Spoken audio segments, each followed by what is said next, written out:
Hello and welcome. It is the 90-day website mastery podcast. It's episode 30. It's our 30th episode, Pascal. Can you That's believe incredible. it? Yes, I can, because I can read that the number has appeared on the stream. But for something that was just meant to be an additional bit of fun and sharing a bit of knowledge after a successful webinar launch, I'm just very, very pleased. I'm delighted that the audience keep giving us feedback and keeps saying to us, keep going. This is interesting. We like the format. So, all viewers and listeners, it's your fault. Let's blame them. This is the perfect companion to our 90-day website mastery program. We're excited to bring you even more valuable insights and practical advice to help you enhance your website's performance. This is about feeling proud of your website. Join us as we explore strategies to make your website work harder for you and reignite your pride in your online presence. We've got 4 segments as always. We have the You Ask, We Answer. We have website stories where one of us will share some information, perhaps what's happened this week with us. And then the website engine room, where we've got an app or a piece of kit that's going to help you as a website manager or content creator make your life easier and help you feel proud of your website again. And whilst mentioning the website engine room, we have already taken the first 25 episodes and taken those 50 pieces of apps or technical kit and put them into an ebook. We will share the link in the show notes. And of course, we finish with the website call to action to ensure that you get the message that every single piece of content should have a call to action. So we will give you one change or adjustment that you could be making to your website right now to help you start feeling proud of your website again. So we're going to start with You Ask, We Answer, and I shall hand over to Pascal.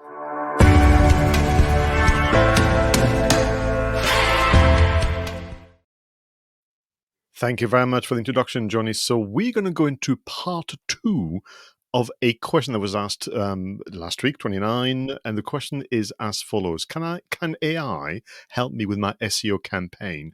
Do you have any tips for using ChatGPT or Google Gemini to optimize my website content? And in the last episode, 29, we looked at what we called on-page optimization. You and I agreed, Jonny, that it's such a vast subject, one of our favorite subjects, SEO, that we wanted to be able to give a comprehensive answer to people. So on-page optimization using AI is featured in episode 29, but today we're going to be talking about off-page optimization. Now, a bit of a technical term, a bit of an odd term, off-page optimization, but this is essentially this business of link building, this idea of you being featured and cited, if you will, on other properties, from another website to maybe a forum to even social media. And the reflection I want to have with you, Jonny, therefore, is, the question is, can AI help me with the research phase of link building? And then can AI help me even study and summarize for me the kind of content that this particular website I've identified would most likely accept as submission?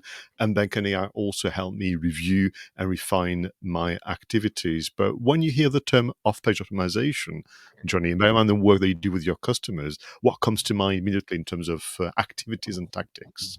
Yeah, so I think the first thing to consider is that this is all about your reputation, what people are saying about you, who's linking to you. This is about trust. It's about reviews, and it's about what Google can see going on around the World Wide Web that's talking or linking to you. And it's very much about relationships and about PR, this.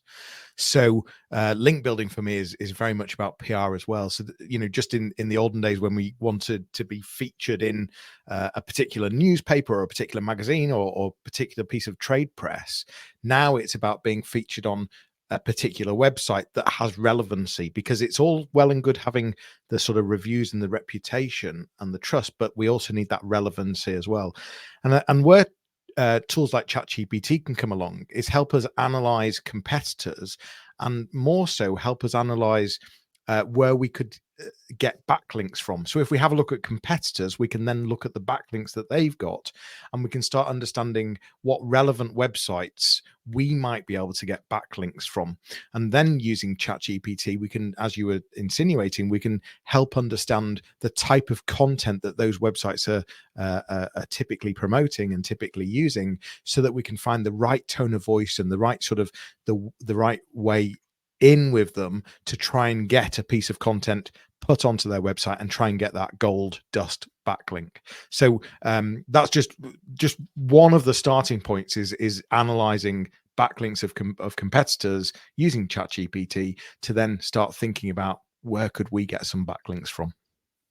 And I sometimes wonder, in terms of the work that we do, which is about both upskilling and also kind of guiding our customers into what is sometimes something that would be an occasional activity. You do what you can with the time budget that you've got.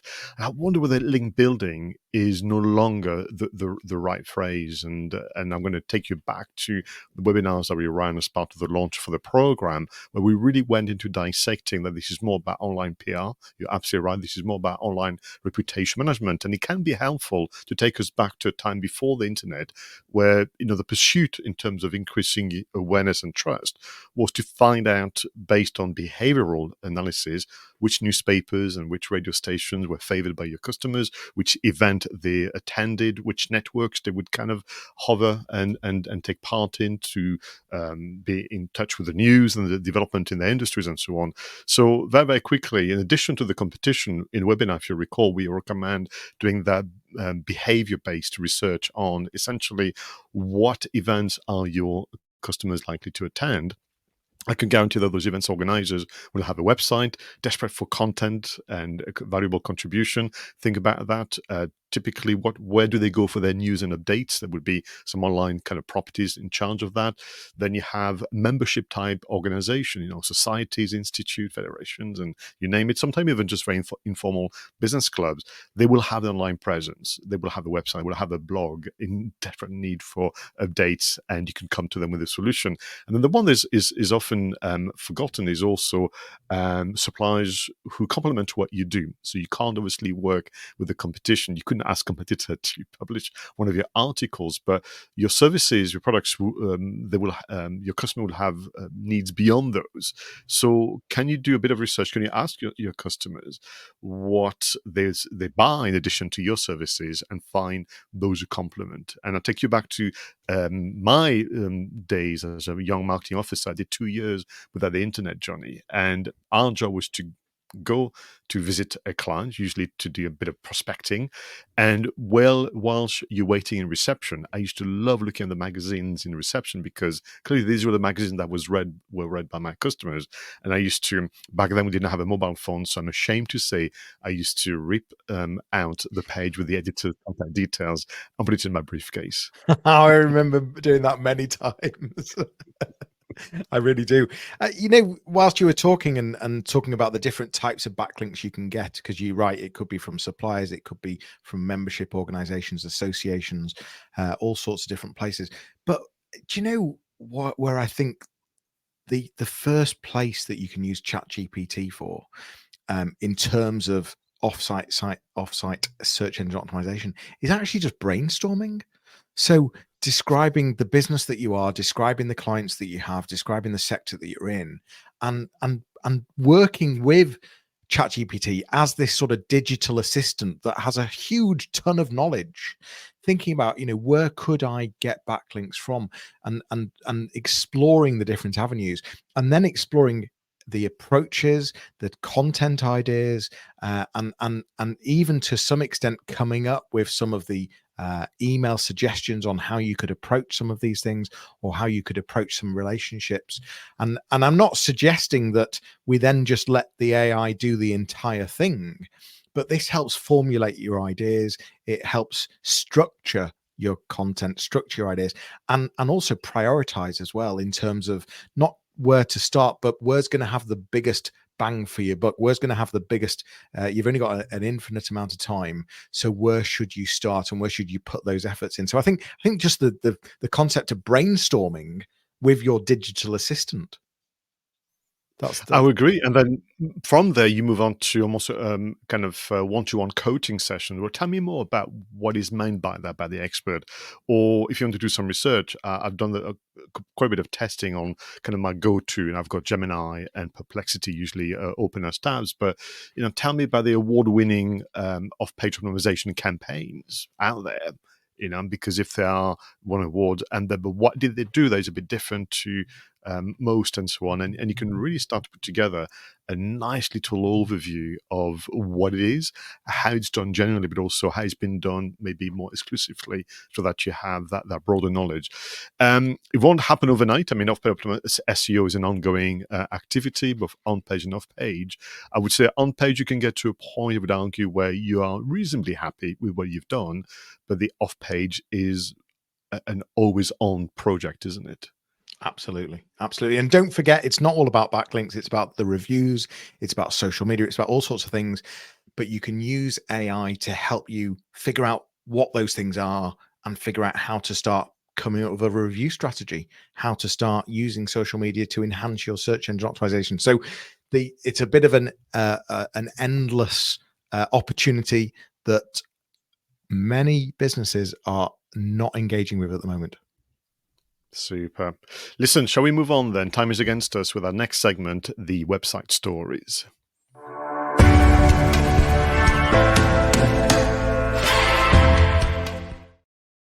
Now, as I mentioned in the introduction, this is episode 30, and I thought we should do something a bit special to celebrate this brilliant milestone.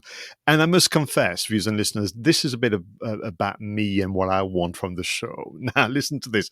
About, a week ago, Jonny, you went down to London for a conference. Sadly, I was booked for an event, so I couldn't go, so serious FOMO was felt by I.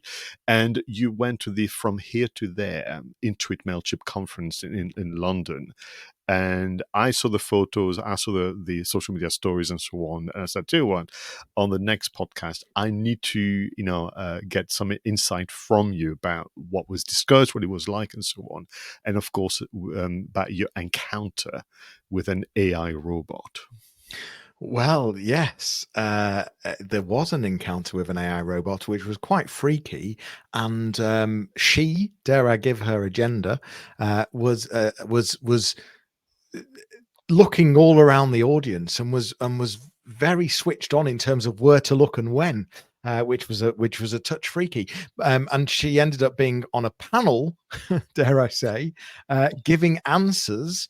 And being part of the conversation, which was, at the time, we were just sort of taking this as, well, this is just normal. This is Google on legs. This is just how things have evolved. But actually, if you were to stand back and really consider where we are, this is science fiction. This is what we've seen in the movies many years ago, and it's actually now reality. So it was quite a bit of a wake-up call, really. But I think it was a brilliant conference. It was their annual conference.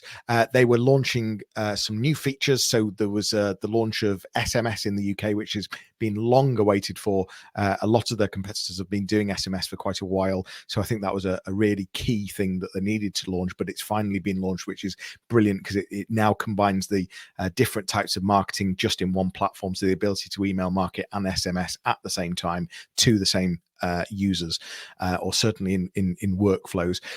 And the second thing that they launched is their finance AI. So a part of the Inuit group, they have a finance package, and concentrating on some of their e-commerce clients, but also their B2B clients using the finance package that they have. They're able to make predictions and focus on what emails and what SMSs are actually going to hit the bottom line, so that there's constant optimization to help you figure out the best campaigns that are going to have the biggest impact on profit, which you can't argue with that, really. And so I'm very interested in the AI finance. We got a demo of it as a Mailchimp agency partner. I am going to get access to it as soon as the beta version's out, so it'll be interesting to see. But what was brilliant was the conference wasn't just about Mailchimp. There was some brilliant people there. Stephen Bartlett was there. Rory Sutherland, who I love his book. I'm about to mention the Alchemy, brilliant book which makes you stand back from marketing and think about behavioral science. And one of my favorite comedians, Catherine Ryan, was there. Managed to say hello and get a selfie with her. Of course, had to get a selfie. I like doing those things with some well-known people. But the sort of some of the key messaging, I guess, was around customer-centric marketing.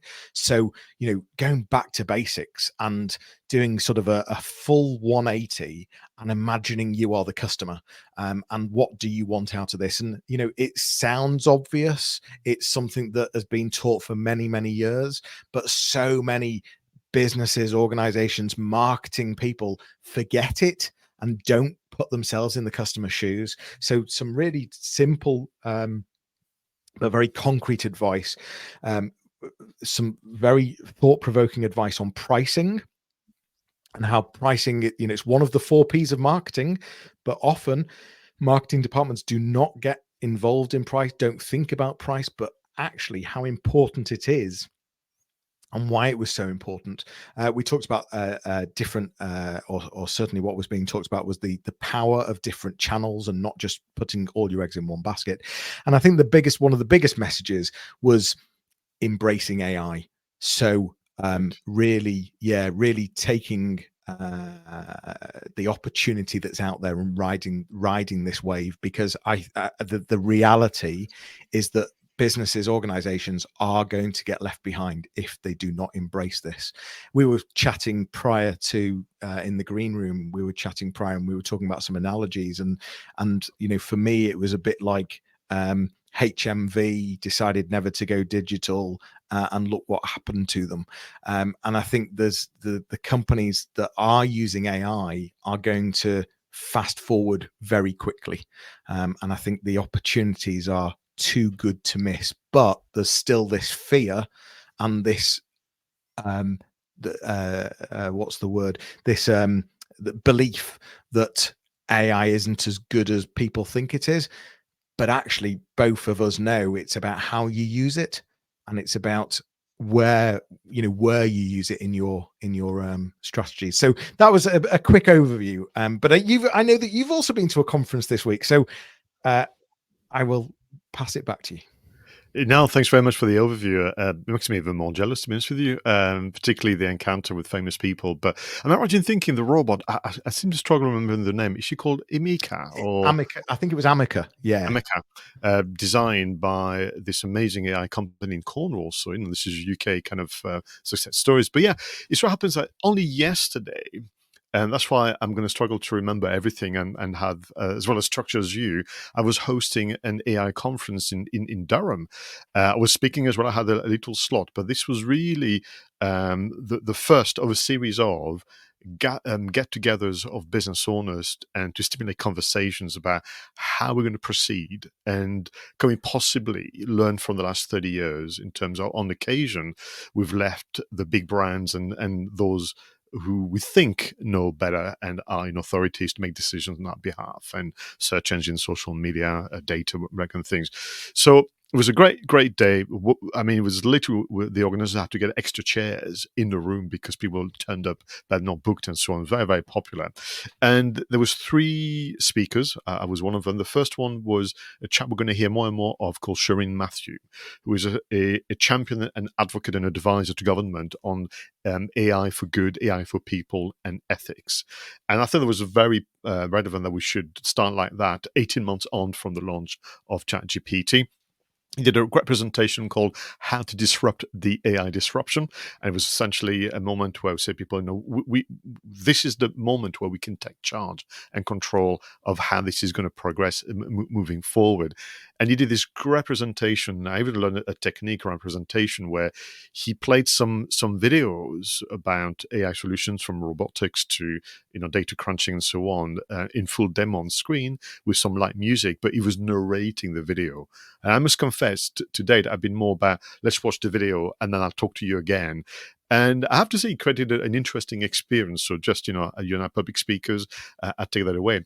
So he had a big job, because he was talking about what is AI, how do we proceed with care and due governance and ethics, but also what is possible and where do you begin? This is quite overwhelming. So you had a bit of a system or a mantra, you could call it, called empower, engage, enhance, optimize, and transform. So the first one said, start with benefits for you, your employees, and so on and so forth. So can you empower your employees and make sure that you've done a big review of all the activities and where can you have productivity gains, where can you save money, time, and so on. So start there. And then you can start to look at AI to engage your customers better and faster. And I thought it was interesting that you switched it around, said, start with you first. I know that's not a done thing, and then move to your customers. And then once that this is taking place, you can then enhance existing processes. And he's looking at things that are essentially maybe legacy issues around, anything you do in a business, and there has to be completely changed, change the software, change the process, and so on. Optimize would be more for things that are in place and working well, but you're not getting full value. And so can AI, either because you could query AI, as you've done with the example for the Mailchimp conference, this is working well, but you're missing out on the following. So optimizing to remove delays, frictions, and that kind of things, and transform is literally completely new build, new way of working, replacing, the way you think and the way you do things with AI. So that was kind of what he was presenting across a number of business functions, including sales and marketing. But he did finish with a long, I would say long, as in proportion to his presentation, on ethics and governance. And he say, let's not make the mistakes of the past. Let's do it now. So as in, let's put in place right now your values, the way in which this is going to be, policed by the organization. So it's going to be an IT and AI policy, not just IT policy, and the way in which you're going to proceed ethically. We're showing lots of example of unethical use of AI, which include, for example, tracking the movement of your employees and saying, you seem to not walk in a straight line, therefore per year, you essentially wasting, 2 miles. And I mean, the kind of really stupid data crunching, that misguided management, we'll get into that. Now, very, very quickly, I then moved on to sales and marketing, and it was about using AI for blogging. And there was 3 things I did. One was to remind people about the overall digital marketing strategy, the overall way in which website needs to be run. I even asked the room, Jonny, to put their hand up if they felt proud of their website currently. And I would say only a quarter of the room felt proud. I said, well, I know some of you are very modest. Maybe the number is a bit higher. And then I moved into using AI for blogging. So from research for ideation, not my favorite term, but it's kind of helpful. And then I did some live demonstrations. And I have to tell you, live demos are hard on there because you're on the keyboard, you're trying to time, look at the audience and so on. But we went through everything. We went through ChatGPT, Gemini, Perplexity, and Copilot, sorry, nearly forgot. I went through the journey of a blog, from the title to the structure to the draft to the image to the videos to promoting social media. So we went through the whole shebang.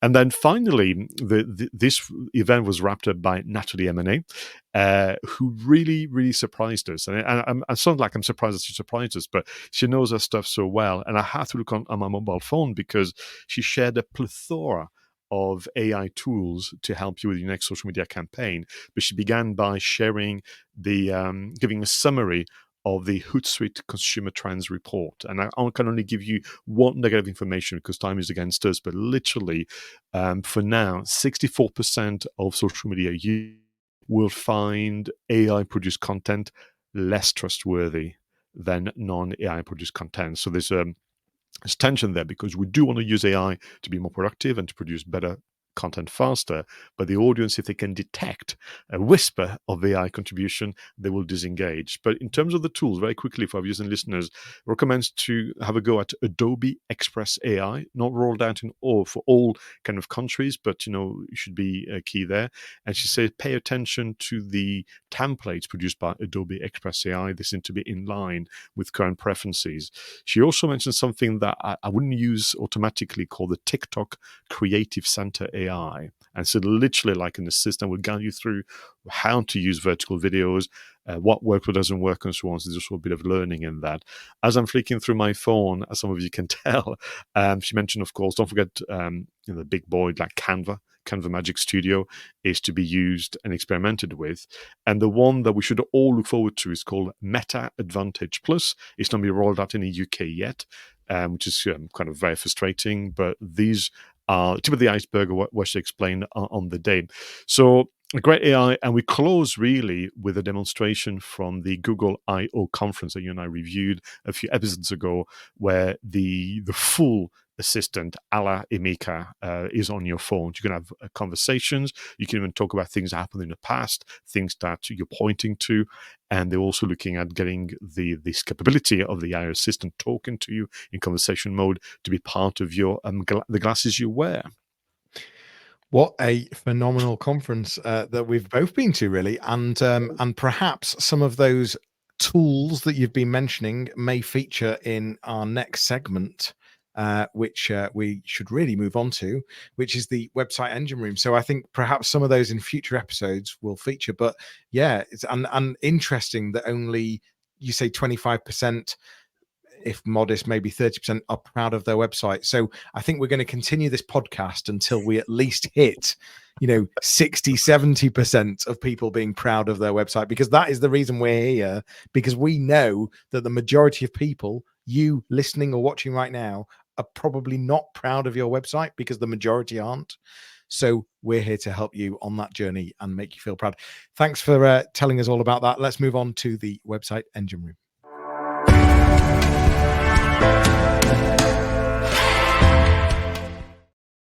In this segment of the show, Jonny and I share one app, one solution that can make life easier as a website manager and content creator. So what is your selection for this episode, Jonny? This week, I am mentioning TidyCal. It's Calendly's. It's an alternative to Calendly. TidyCal.com. It allows you to schedule, simplifies calendar management and booking meetings, and it integrates seamlessly with Zoom and Stripe and many other things. So it's just an alternative to Calendly and a lot cheaper and does just a good job. What would be yours this episode, Pascal? So actually, this is inspired by the conference yesterday, and everybody said, the big breakthrough for them was to finally understand that the way you use those platforms is to have a conversation, and that you have to reconnect with the art of briefing somebody. It's but the trick of the mind, I think, is very helpful to call them an assistant, call them an agent, and imagine you're sending an email to someone that you know. And to practice the art of briefing, we're very lucky that Google has released for a while now, but it's been very discreet, the AI Test Kitchen. Don't know why the kitchen is in there, but that's what they've called it, the AI Test Kitchen. And within that, you can practice the art of briefing to create images in a function called Image FX. You can also learn how to brief for music and sound effects, music.fx. And very, very soon we're going to have video effects, so learning how to write a brief to go from text to video. The reason why it's a great learning tool, Jonny, is because when you begin, you actually have a pre-written kind of prompts for you to edit and improve upon. And therefore you can see for yourself how it is written, and when you make changes, how it's reacting and so on, so that you can really hone your skills and as an kind of AI tool operator. Fantastic. Don't forget that we've taken our first 25 episodes of apps and tools. We've put them into the Ultimate Website Toolkit, 50 handpicked tools to make you proud of your website. Again, just head over to 90daymarketingmastery.com/e-book. We'll put the link in the show notes. Let's move on to the website call to action.